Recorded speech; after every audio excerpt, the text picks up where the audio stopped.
또 새 가족도 오늘 온 것 같습니다. 우리 또 예배 끝날 때 우리 새 가족에게 또 지나갈 때 한번 인사할 수 있는 우리 청년부가 되기를 소망합니다. 우리 옆 사람과 인사해 볼까요? 샬롬. 시작. 또 추운 겨울날에 이렇게 인사함으로 서로의 마음을 녹였으면 좋겠습니다. 좋습니다. 우리 한번 구호 외쳐볼까요? 하루 10분 말씀 보고 하루 10분 기도할 때 예수님의 제자가 됩니다. 아멘. 좋습니다. 지난주에 이어서 계속해서 이제 요한계시록 우리가 보고 있습니다. 예수님의 12 제자들 가운데 베드로와 안드레가 형제죠, 그죠? 또 다른 형제가 누구였죠? 야고보와 요한이죠, 그죠? 근데 이 요한은 이 갈릴리 어부로서 아버지 세베대와 형 야고보와 함께 고기를 잡고 있다가 예수님을 만나서 예수님을 따르는 제자가 되었습니다. 예수님께서 이제 공생의 3년이라는 시간 동안에 12명의 제자들과 함께 다니시기도 했고, 때로는 3명의 제자들만 따로 데리고 다니시기도 했어요. 근데 그 3명 중에 한 명이 누구라고요? 요한입니다. 근데 이 12명의 제자들 가운데 요한 가장 나이 어린 제자가 누구였을까요? 오늘 본문의 저자 요한이었습니다. 예수님이 사랑을 받는 그런 제자였습니다. 근데 그 후에 이제 AD 64년에 로마에서 뭐가 일어나죠? 대화재 사건이 일어납니다. 그래서 바울과 베드로를 비롯한 초대 교회 지도자 200여 명이 거의 순교하는 최대 위기를 맞이하게 됩니다. 그 가운데서 이제 요한은 간신히 목숨을 건져서 결국에는 이제 복음의 2세대를 책임지는 초대교회의 지도자가 된다라는 것입니다. 그리고 이제 이 로마 제국이 종교범과 정치범을 유배를 보냈던 곳이 있는데 그곳이 어디일까요? 무슨 섬일까요? 반모섬입니다. 근데 반모섬에 이제 요한이 유배를 떠나게 됩니다. 그래서 그 채석장에서 정말 힘든 노동을 하게 돼요. 근데 그런 중에 하나님께서 요한에게 계시를 보여주시고 그 일을 기록하게 하신 거예요. 그게 바로 요한계시록입니다. 이 요한계시록의 집필 시기를 보면 이 로마 제국의 도미티아누스라는 황제가 통치하던 기원후 90년에서 95년경에 이 요한계시록을 집필하였습니다.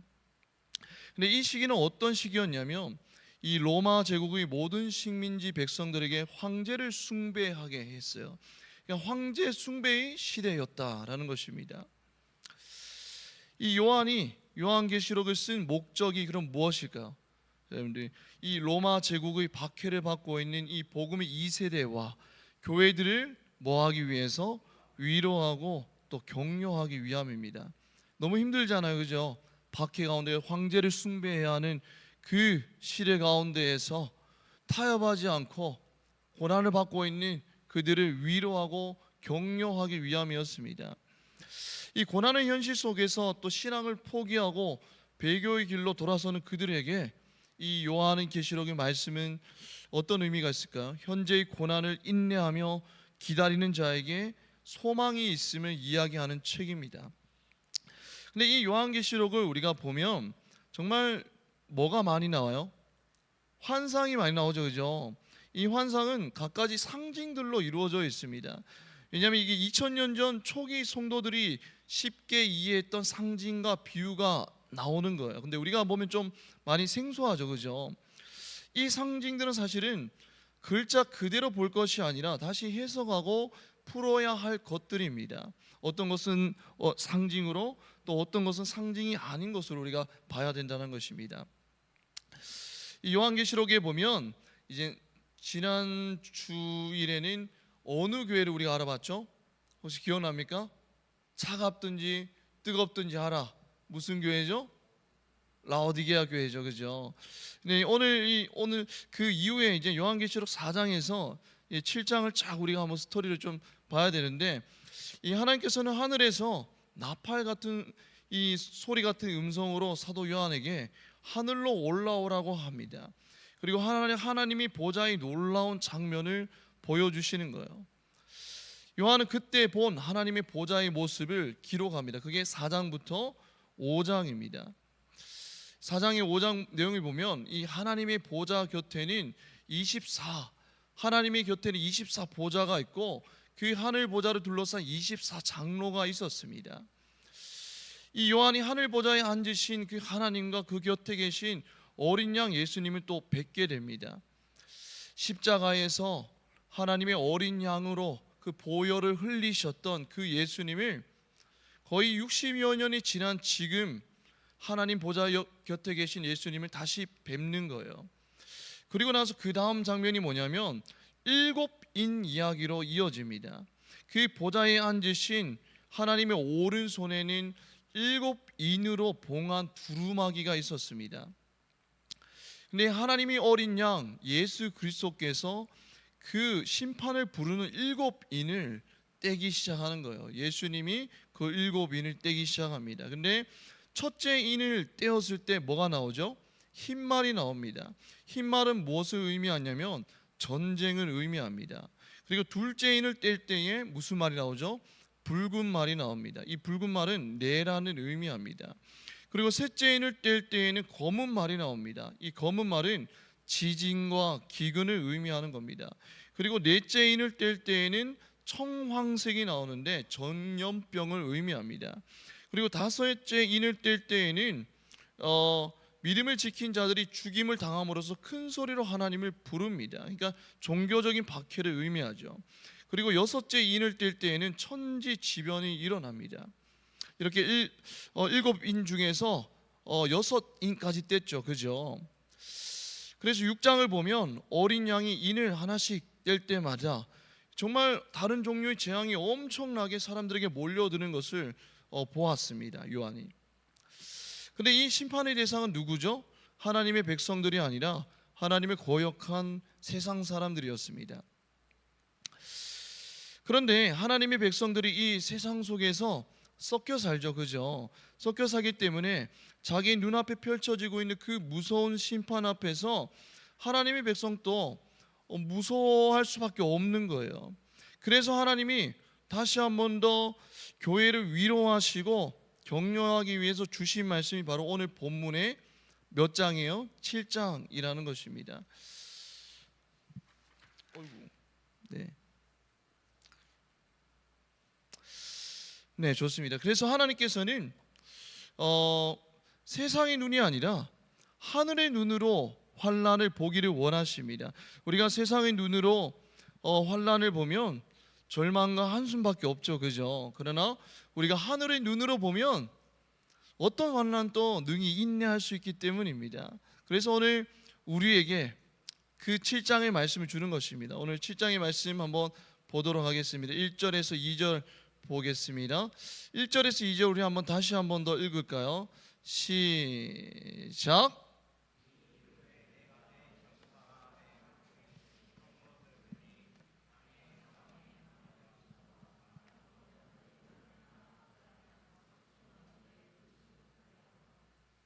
또 봄에 다른 천사가 살아계신 하나님의 인을 가지고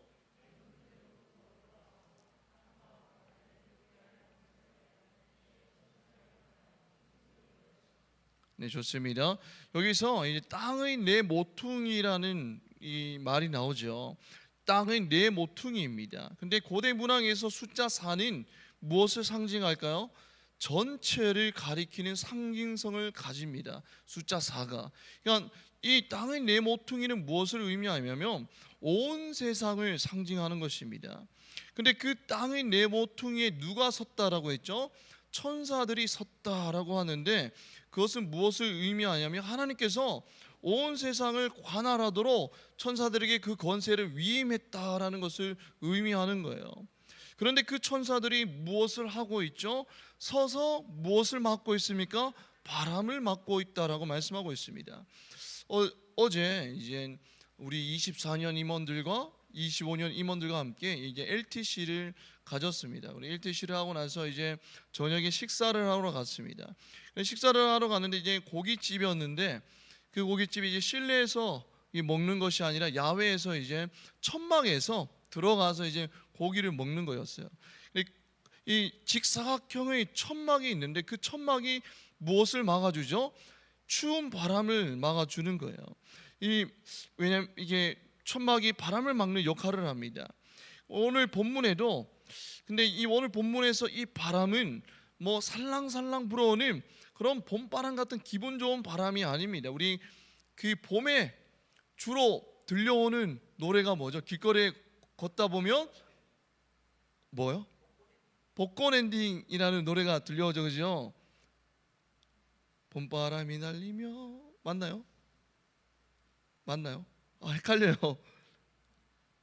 맞아요. 봄바람이 날리며 이런 노래가 있죠, 그죠? 벚꽃 엔딩 장범준이 불렀던 노래죠. 근데 거기서 그런 벚꽃 엔딩에서 흘러나오는 그런 봄바람이 아닙니다. 여러분 한 번 불면 다 쓸려가는 그런 바람이에요. 그러니까 환란을 의미한다라는 것입니다.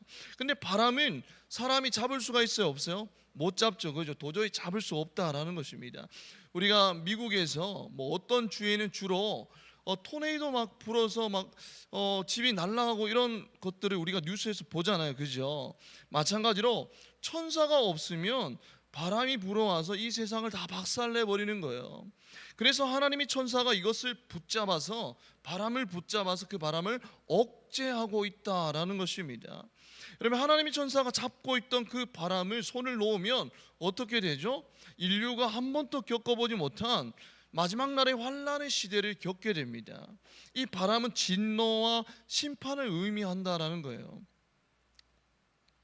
그러면 세상이 죄를 지었기 때문에 하나님의 입장에서는 그 죄에 대해서 심판할 수밖에 없습니다. 공의의 하나님이죠. 그러나 그 세상 속에 누가 살아요? 세상 사람들도 살지만 하나님이 택한 백성도 같이 산다라는 거예요. 그래서 하나님께서 심판의 때를 유보하고 계시는 거예요. 천사를 통해서 그 바람을 막게 하고 그 심판을 유보하고 계신다라는 것입니다. 3절과 4절 한번 읽어볼까요? 시작.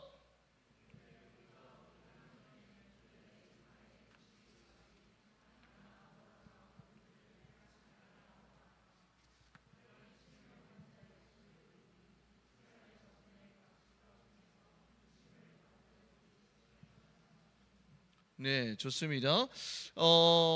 하나님의 종들이 그 이마에 인치기까지 하나님께서 이 바람이 들어오지 못하게 하고 있다라는 것입니다. 여러분 인이 무엇을 의미할까요? 인 하면 여러분들 뭐가 생각납니까? 딱 옛날 여러분 각자 도장 가지고 있나요? 있죠, 그죠? 제 도장은 그 벼락 맞은 나무로 깎은 그 도장이 어릴 때 이제 부모님께서 만들어 주셨는데 그 도장이 저한테 있습니다. 여러분 여기서 이는 도장을 의미하는데 나무나 돌이나 보석 등에 문양을 새겨서 소유권을 확증하기 위해서 사용되었습니다. 그러니까 딱 찍으면 뭐요? 이것은 내 것이다라는 그런 의미가 있죠. 그러니까 여기서 이는 첫 번째로는 소유라는 의미가 있습니다. 여러분들 우리가 카페에 가보면 그 카페 컵에 뭐라고 적혀 있어요? 딱 적혀 있죠. 이것은 매장의 컵이니 가져가지 마세요라고 이렇게 딱 적혀 있잖아요, 그죠? 매장의 소유입니다라고 딱 적혀 있습니다. 그리고 우리가 도서관에 가보면 책에 뭐가 찍혀 있어요? 도장이 찍혀 있죠, 그죠? 그 말은 뭐죠? 이것은 도서관의 소유입니다. 이제 걸리면 끝납니다라는 그런 의미가 있죠. 가져가면 안 됩니다. 우리 소유입니다라는 의미가 있습니다. 그러니까 하나님께서 인을 쳤다라는 것은 우리가 누구 거라는 거요? 하나님의 것이라는 것입니다. 우리가 언제 하나님의 소유가 되죠? 하나님이 베푸신 그 십자가의 복음을 우리가 믿음으로 받아들일 때 우리는 무엇을 받습니까? 구원을 받죠, 그죠? 그때부터 하나님이 인을 딱 치시는 거예요. 하나님의 자녀로 선포하십니다. 너는 내 거야 라고 선포하시는 거예요. 우리는 어떤 사람들이요? 성령의 도장을 받은 사람들인 줄 믿습니다. 너는 내 거야 라고 하나님께서 선포하는 거예요. 그런 이는 소유라는 의미가 있고 두 번째로는 보호하심이라는 의미가 있습니다. 여러분 우리는 내 것을 보호하잖아요, 그죠? 내가 소중히 여기는 사람과 소중히 여기는 동물과 소중히 여기는 물건들을 보호합니다. 마찬가지로 예수님은 누구를 보호하세요? 자기 백성들을 보호하시는 거예요. 그런데 세상 속으로 이렇게 환란이 들어오고 있습니다. 들어오는데 문제는 그 세상 속에서 우리도 섞여 살고 있죠. 그렇기 때문에 하나님의 섬세한 보호하심이 반드시 필요하다는 것입니다. 그 예가 바로 구약 성경을 보면 출애굽 이야기입니다. 출애굽할 때 몇 가지 재앙이 닥쳤죠. 그들에게 10가지 재앙이 닥쳤습니다. 근데 이집트에 하나님의 심판이 오고 있지만 그 이집트 가운데서는 이집트 사람뿐만이 아니라 누구도 살고 있었어요? 하나님의 백성들도 같이 살고 있었습니다. 특히 마지막 10번째 장자를 죽이는 그 심판에서는 죽음의 천사가 막 옆집에 지나가요. 그러면 막 이집트 사람의 장자가 막 죽어나가죠. 그러나 이스라엘 백성들의 장자는 죽지 않고 그 죽음의 위기를 넘어갑니다. 그 이유가 뭐 때문이죠? 문설주에 발라놓은 뭐 때문에? 어린 양의 피 때문이죠. 여러분, 마찬가지로 우리는 어린 양의 보혈의 피가 있으면 우리는 살게 되는 것입니다. 하나님의 백성을 하나님이 보호하신다라는 거예요. 그런데 여러분들, 하나님이 그 보호하심을 세상적인 관점으로만 우리는 바라보면 안 됩니다. 지진이 나고 질병이 나고 막 불경기가 닥치고 환란이 오는데 하나님의 백성은 그러면 죽지 않고 뭐 천하무적이 되는 것입니까? 그렇지 않죠. 우리는 육체의 환란은 겪을지라도 영적인 하나님의 진노는 어떻게 해요? 비켜간다는 거예요. 하나님의 자녀들이. 그런데 세상 사람들은 육의 심판과 영의 심판을 같이 받으니까 그게 정말 무서운 것이라는 것입니다. 4절에 보면 14만 4천이라는 숫자가 나오죠. 그럼 14만 4천이라고 숫자를 보면 뭐가 떠오릅니까? 신천지가 떠오르죠. 그죠? 여러분들, 이 신천지는 이 숫자를 구원받은 사람의 수라고 생각합니다. 이 숫자가 딱 차면, 14만 4천이 차면 이제 주님이 다시 오시고 모든 것이 끝나는 거예요. 그러나 그것은 사실은 히브리 셈법을 잘 몰라서입니다. 이것은 14만 4천 딱 숫자를 의미하는 것이 아니라 상징적인 숫자라는 것입니다. 여러분들, 히브리에서 7은 무엇을 의미할까요? 우리 지난주 말씀에 7은 무엇을 의미했죠? 기억납니까? 7은 온전한 수를 의미하죠. 그죠? 그러면 숫자 12는 무엇을 의미할까요? 하나도 빠짐없는 완벽한 수를 의미합니다. 12는 하나도 빠짐없는 완벽한 수를 의미하는 거예요. 여러분, 그러면 144, 14만 4천에서 144가 어떻게 나오는지 한번 볼까요? 여러분들, 그 12는 완벽한 수를 의미하는데 구약 시대에도 몇 지파가 있었죠? 하나님께서 몇 지파를 세우셨죠? 12지파를 세우셨죠. 그죠? 완벽한 수를 의미합니다. 그리고 예수님께서 제자들을 세우실 때, 사도를 세우실 때에도 몇 명을 세웠어요? 12명을 세웠죠. 그죠? 완벽한 수입니다. 구약의 12지파와 신약의 12사도를 곱하면 12 곱하기 12는 어떻게 됩니까? 144죠. 그죠? 거기다가 이젠 10은 무엇을 의미할까요? 10은 완전 충만이라는 그런 의미를 가집니다. 완전 충만. 그러면 10의 세제곱이 뭐예요? 1000이잖아요. 그죠? 그러니까 144에 1000을 완전 충만이라는 숫자를 곱하면 여러분들 어떻게 되죠? 14만 4천이 되죠. 그러니까 이 10의 세제곱은 이루 헤아릴 수 없는 많은 숫자를 의미하는데 144 곱하기 1000은 뭐냐면 구원받은 전체의 성도들을 가리키는 상징적인 수입니다. 그러니까 유대인과 이방인들을 함께 포함하고 있는 모든 성도들을 상징하는 거예요. 그러니까 신천지에서는 말 그대로 숫자적으로 접근하죠. 그죠? 14만 4천이 차면, 믿는 자들이 차면 예수님이 다시 이 땅에 오셔서 그렇게 말하지만 그것이 아니라는 것입니다. 이 14만 4천은 그 유대인과 이방인을 함께 포함하고 있는 예수를 믿는 모든 성도들을 상징하는 것입니다. 제가 얼마 전에 한 2주 전에 식당에서 이제 꽁을 먹었습니다. 꽁 샤브샤브를 먹었는데 그 식당 이름이 옥조 식당입니다. 옥조.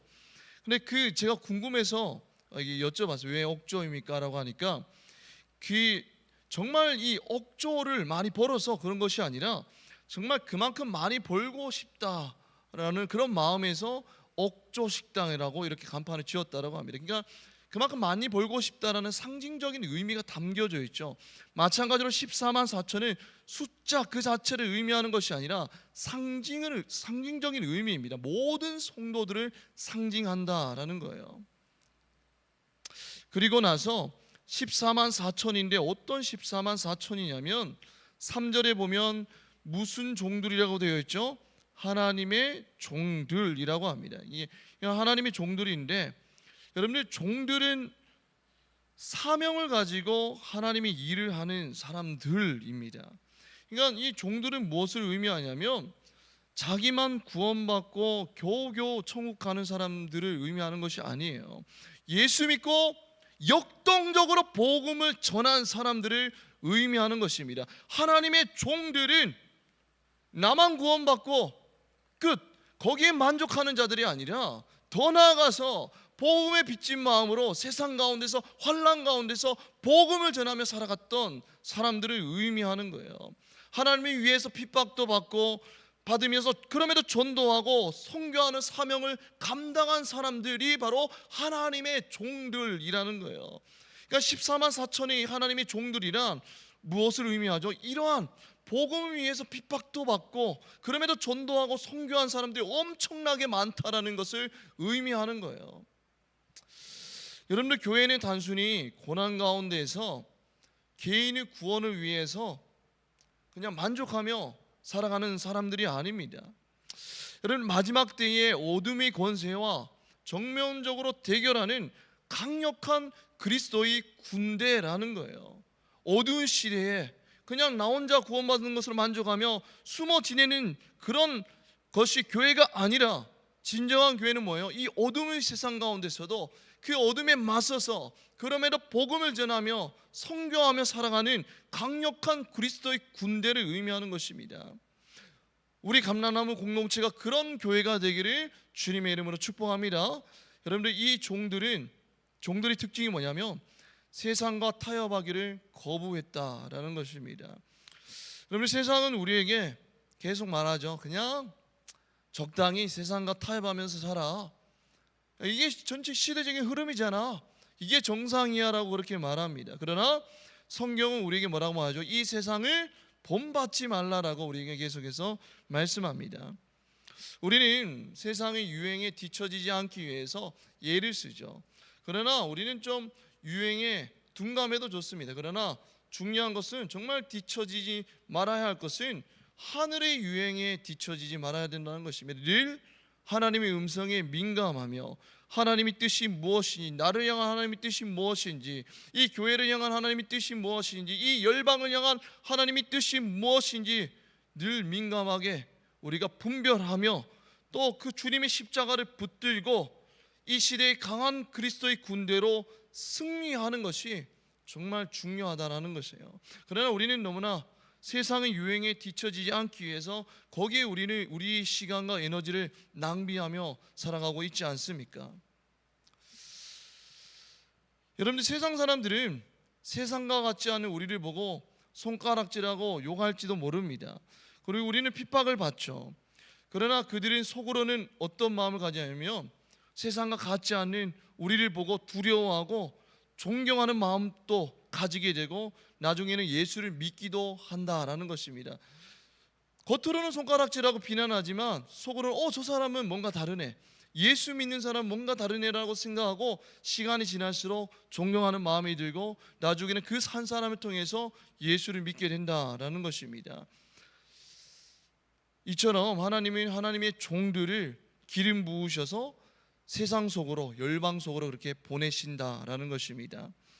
그래서 우리는 그냥 내 자신만 구원받은 것으로 만족하는 그런 자들이 아니라 하나님의 종들이 되어야 된다는 거예요. 하나님의 종들이 되어서 여러분들의 삶의 현장에서 복음을 전하며 살아가는 하나님의 군대가 되어야 된다라는 것입니다. 여러분들 9절에서 10절 말씀 한번 읽어볼까요? 시작.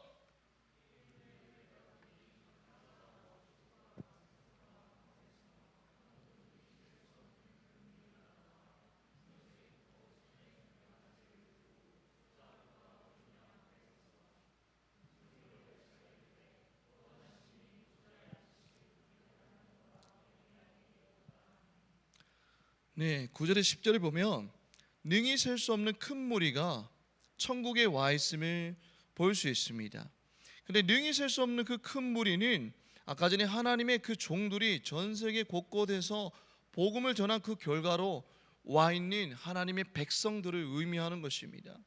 근데 거기에 보니까 모두가 무슨 옷을 입고 있죠? 흰 옷을 입고 있다는 거예요. 근데 흰은 무엇을 상징합니까? 순결을 상징하죠. 그죠? 우리가 무슨 민족이죠? 예전에 백의 민족이었잖아요. 그죠? 흰 옷을 좋아했잖아요. 그죠? 흰 것은 순결을 상징합니다. 여러분, 어린 양의 피 곧 예수 그리스도의 십자가 피로 그들이 모든 더러움, 죄악이 깨끗하게 씻음을 받았기 때문입니다. 여러분들, 교회에 다니는 사람들이 천국에 가는 것이 아니라 어떤 사람이 천국에 가는 거예요? 어린 양의 피로 거듭난 사람이 천국에 있는 거예요. 여러분들, 교회 다닌다라고 해서 천국에 간다라는 착각을 하면 안 됩니다. 여러분들, 그냥 예배의 자리를 지킨다라고 해서 천국에 간다라고 착각하면 안 된다는 것입니다. 예수 그리스도의 그 복음 앞에서 나의 죄를 회개하며 거듭남 체험이 여러분들 가운데 있어야 된다는 것입니다. 복음 앞에서 내가 정말 죄인임을 깨닫고 온 마음으로 회개하며 주님 앞에 나온 그런 경험들이 있습니까? 여러분들, 어린 양의 흰 옷을 입은 사람들이 지금 무엇을 들고 있죠? 종려 가지를 들고 있습니다. 여러분들, 근데 종려나무 가지는 무엇을 상징하죠? 기쁨과 승리를 상징합니다. 그리고 그 보좌 앞과 어린 양 앞에 그들이 서 있다라고 말씀하고 있습니다. 여러분들, 대학교 축제가 거의 가을에 하죠. 저도 대학교 시절에 축제에 정말 많이 다녔었습니다. 근데 그 축제에 가면 여러분 정말 내노라는 가수들이 오죠. 가수들이 오는데 정말 그 축제가 예를 들어서 저녁 7시면 여러분들이 그 대학생들은 몇 시부터 그 자리를 사수하죠? 거의 4시 3시부터 줄을 서서 그 자리를 사수하죠. 특히 유명한 가수가 오면 특히 그 일찍 앞자리를 사수합니다. 그래서 앞자리에 서기가 정말 쉽지 않잖아요. 그죠? 그러나 천국에서는 우리가 모두가 다 보좌 앞에 있다라는 거예요. 그리고 기쁨으로 충만하여서 큰 소리로 외치고 있습니다. 그들이.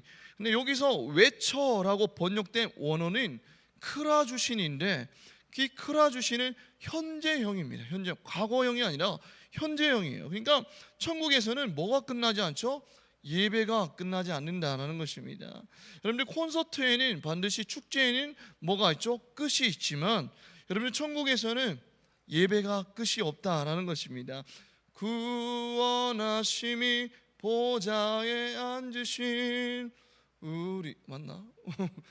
우리 하나님과 어린 양께 있도다, 이런 찬양을 우리 끊임없이 하나님 앞에 우리가 부른다는 거예요. 여러분들, 우리는 예배 드릴 때 앞사람의 머리를 보고 어디서 머리를 했을까 그런 생각도 하고 잡생각을 하잖아요. 그죠? 그러나 천국에서는 무엇을 바라보고 예배를 드리죠? 오직 예수 그리스도만 바라보면서 예배한다는 것입니다. 그래서 천국의 예배는 뭐가 있죠? 힘이 있다는 거예요. 파워가 있다는 거예요. 오직 예수 그리스도를 바라보며 매일매일 그렇게 예배 드린다는 거예요. 점프해서 시간상 16절 17절 한번 읽어보겠습니다. 시작.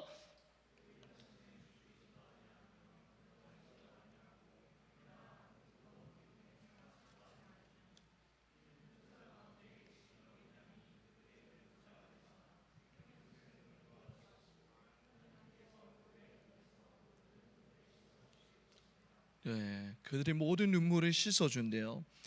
여러분, 우리는 종교의 자유가 있죠, 헌법상. 그래서 뭐 교회 다닌다고 해서 쫓겨나지 않습니다. 그러나 이 로마 초대교회 성도들은 여러분들 핍박을 받았다는 것입니다. 우리가 르완다 단기 선교 갔을 때에도 르완다에서 이제 정부에서 압박이 들어와 가지고 많은 교회들이 이제 문을 닫고 있는 그런 현실입니다. 근데 우리는 그런 종교의 자유가 있잖아요, 그죠? 그러나 초대교회에는 그런 성도들은 그런 것들이 없었다라는 것입니다. 예수님 때문에 쫓겨나서 장사도 못하고, 예수님 때문에 더 세금도 더 내야 되고, 예수님 때문에 감옥에도 가야 되고, 예수님 때문에 저 사회의 최하위층으로 살아야만 했습니다. 정말 예수님 때문에 불이익을 당하는 불쌍한 사람들 아닙니까? 그런데 천국에서 하나님께서 그것을 바꿔주신다라는 거예요. 너희들이 줄이지 않고 목마르지 않는다라는 것은 문자 그대로 너희들이 더 이상 신앙 때문에 밥 먹고 가난하게 힘들게 그렇게 살지 않을 것이라는 것입니다. 여러분들, 천국에서는 우리가 핍박이 없고 안식을 누릴 것이라고 그렇게 말씀하고 있는 거예요. 근데 이 말씀을 거꾸로 뒤집어서 우리가 보면, 우리가 이 땅에서 사는 동안 이 땅의 축복만을 축복이라고 우리는 봐서는 안 된다라는 것입니다. 우리는 예수 믿으면 정말 오래 살고 병도 낫고, 여러분들 뭐 우리 아이도 좋은데 학교 들어가야 되고 사업도 잘 돼야 축복받은 인생이라고 우리는 생각합니다. 그래서 자꾸 오늘날 교회에서는 자꾸 그런 가짜 복음을 선포해요. 풍요의 복음을 선포합니다. 그래서 교인들이 듣기 좋은 말, 그리고 예수 믿으면 무조건 잘 될 거라는 그런 말들만 하죠. 가짜 복음을 전합니다. 그래서 교회들이 그 가짜 복음을 듣고 정말 점점 무너지고 있죠. 그러나 그렇지 않습니다. 만약에 이 땅만이 축복이고 영적인 것이 축복이 아니라면, 여러분들 예수님도 바울도 베드로도 초대교회 사람들도 정말 불쌍한 사람들 아닙니까? 그러나 거기서 끝이 아니라는 겁니다. 이 땅에서는 우리가 영적인 축복을 누리지만, 여러분들 세상적으로는 불행할 수도 있어요. 여러분들 몸이 아프고 자식이 대학에 떨어질 수도 있습니다. 직장에서 쫓겨나고 우리가 가난할 수도 있습니다. 예수 믿는 사람들도. 그러나 뭐가 온다라는 거예요? 영원한 천국이 반드시 온다라는 것입니다. 그렇기 때문에 우리는 그 고난 가운데서도 천국을 바라보며 그 천국을 기다리며 인내해야 된다라는 것입니다. 요즘에는 천국에 대한 설교를 잘 안 하죠, 그죠? 왜냐하면 먹고 살기 좋아졌기 때문입니다. 그래서 간절하지가 않기 때문이죠. 그러나 예전에는 이 천국에 대한 이 설교를 많이 했습니다. 한국 교회에서 정말 힘든 시기를 지나갈 때에 이 천국에 대한 설교를 많이 했죠. 그때 한국 교회가 가장 강인하지 않았습니까? 영적인 야성이 살아있지 않았습니까? 그러나 오늘날 한국 교회는 어떻죠? 풍요에 의해서 그 영적인 야성을 잃어가고 있지 않습니까? 작은 핍박에도 흔들리는 그런 교회가 되지 않았습니까? 여러분, 우리는 복음 때문에 핍박을 당해야 됩니다. 여러분들의 신앙이 너무나 편하다라면, 아무런 고난 없이 살아간다라면 그것은 정상이 아니라 오히려 문제가 생겼다라는 것입니다. 우리는 복음을 전함으로써 여러분들 때로는 고난을 당하고 핍박을 당해야 됩니다. 그러나 우리는 그 가운데에서 무엇을 갈망하며 살아가야 되죠? 천국을 갈망하며 살아가야 됩니다. 보좌 가운데 누가 계시죠? 어린 양이 계신다라는 것입니다. 그리고 그분이 우리의 무엇을 닦아주신다고요? 눈물을 닦아주신다라고 말씀하고 있습니다. 여러분, 이 눈물은 무엇 때문에 흘린 눈물이죠?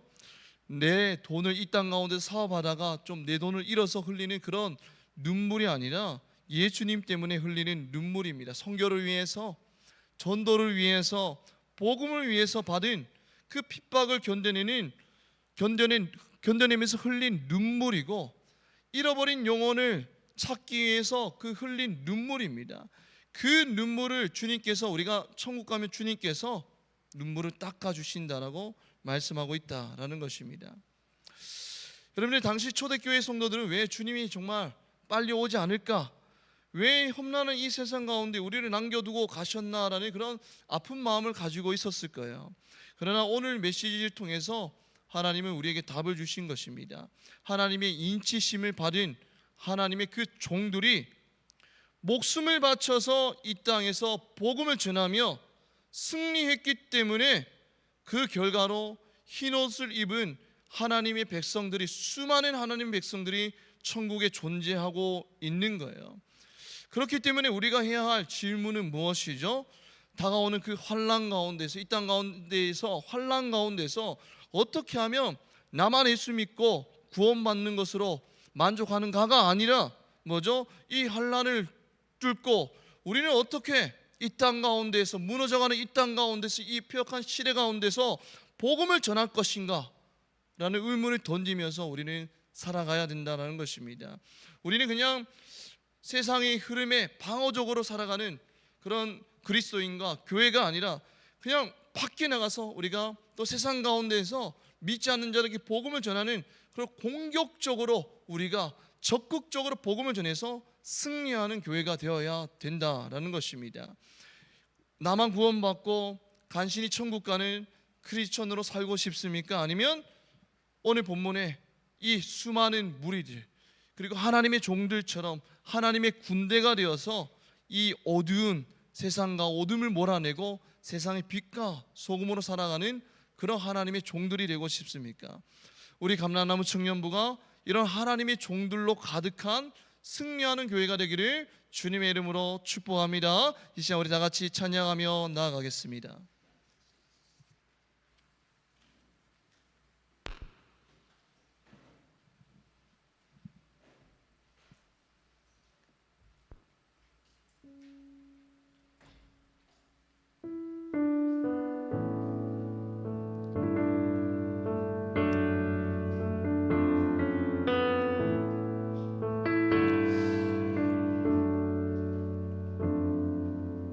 오늘 부를 찬양은 교회여 일어나라입니다. 앉아있지 말고, 주저앉아있지 말고 일어나라는 거예요. 이 어두운 세상 가운데서, 거대한 세상의 물결이 우리를 덮쳐오는 이 시대 가운데에서 나만 구원받는 것으로 만족하는 그런 방어적인 교회가 아니라 일어나 세상 가운데에서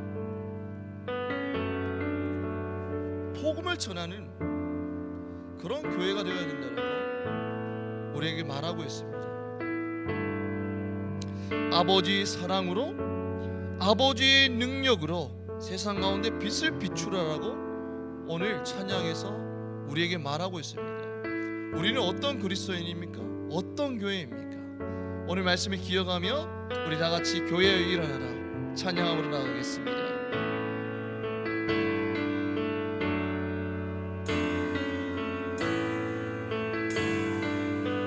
교회여 일어나라. 주께서 여러분들을 부르십니다. 하나님의 종들로 부르십니다. 두려움과 심패 내려놓고 교회여 일어나라. 한 번 더 고백하겠습니다. 교회여 일어나라. 주께서 부르시니 두려움과 심패 내려놓고 교회여 일어나라. 우리 세상에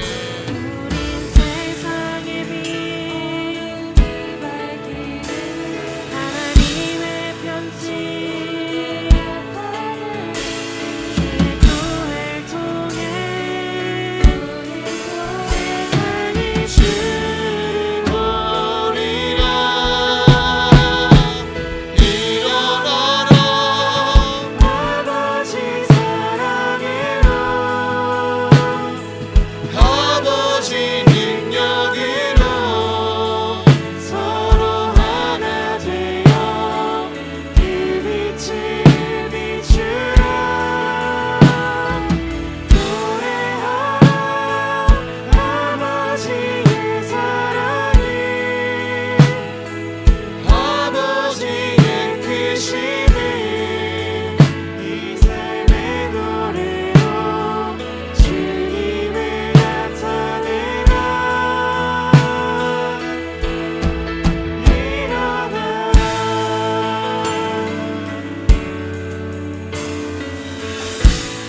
주께서 보내시니 주께서 보내시니 우릴 부르신 삶의 자리에서 교회여 오늘 고백하겠습니다. 교회여 일어나라.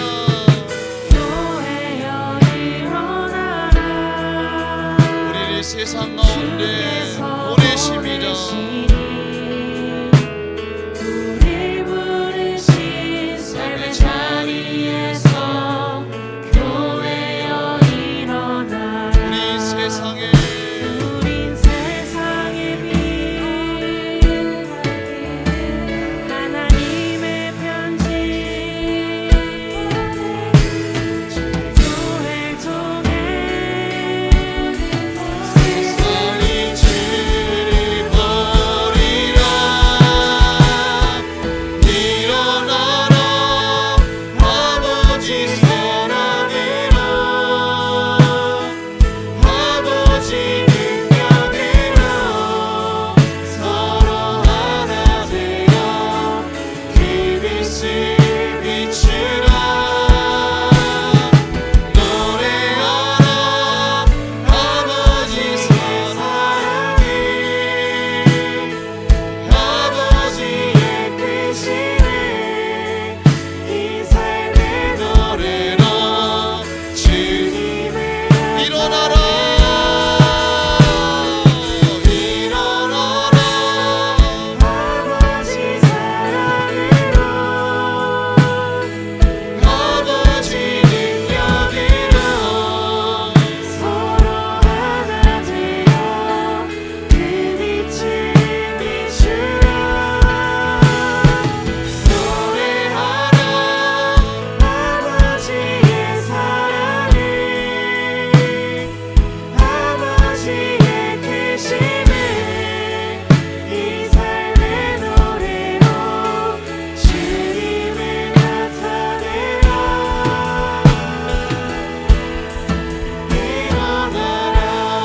일어나라. 우리는 예수 믿으며 무병장수하고, 예수 믿으면 좋은 대학 가고, 예수 믿으며 사업도 잘 돼야 축복받은 인생이라고 생각합니다. 그러나 그것은 가짜 복음이죠.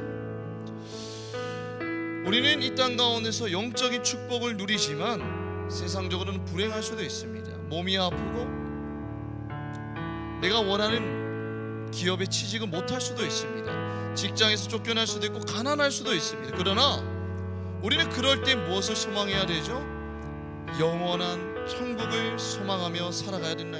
우리의 눈물을 닦아주시며 보좌 앞에 계신 그 어린 양께 영원히 기쁨으로 예배드릴 그 천국을 소망하며 살 때에 이 땅 가운데서 고난을 능히 이길 수 있는 것입니다. 천국을 소망하며 살아가고 있습니까? 아니면 이 땅을 소망하며 절망 가운데 살아가고 있습니까? 이 시간 우리 다 같이 기도할 때, 하나님, 현실이 힘들고 어려워도 천국을 소망하며 살아가게 하옵소서.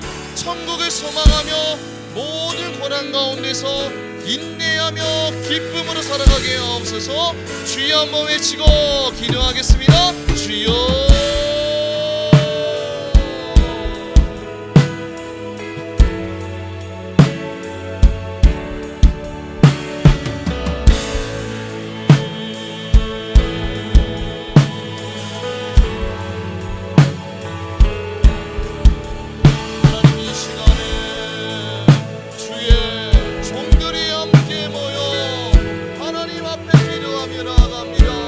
하나님 우리 기도를 들으시고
무리들을 보았습니다.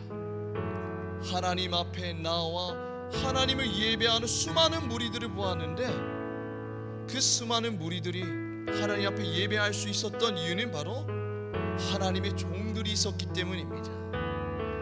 세상 가운데 복음을 전하며 전도하고 선교할 때에 핍박을 당하고 때로는 감옥에 갇히고 때로는 목숨을 잃게 되지만 그럼에도 하나님의 그 은혜에 감격해서 복음을 전한 그 하나님의 종들이 있었기 때문에 그 천국의 수많은 무리들이 하나님을 예배할 수 있었던 거예요. 우리는 감람나무 청년부가 그런 하나님의 종들이 되기를 원합니다.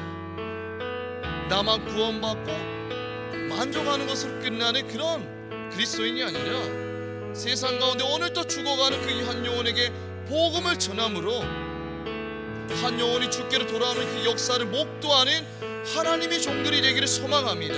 세상 가운데 복음에 비친 마음으로 그 복음의 은혜를 흘려보낼 때에 주가 머리 되신 교회에 날마다 믿지 않은 영혼들이 구름대같이 몰려드는 역사를 목도하는 그런 교회가 되기를 소망합니다.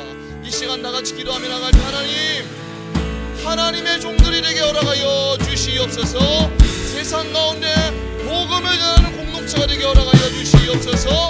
그리하여서 하나님 나라를 세워나가는데 귀하게 쓰임받는 공동체가 되게 해달라고 이 시간 주여 한번 외치고 기도하겠습니다. 주여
예수 믿으면 모든 것이 잘 된다라는 그 가짜 복음이 판치는 시대 가운데에서 예수를 믿고 때로는 예수를 믿기 때문에 고난을 받을 수도 있지만 그 고난 가운데에서 믿음을 저버리는 자들이 아니라 날마다 천국을 소망하며 이 땅 가운데서 기쁨으로 살아갈 수 있는 주의 청년들 될 수 있도록 하나님 인도하여 주옵소서.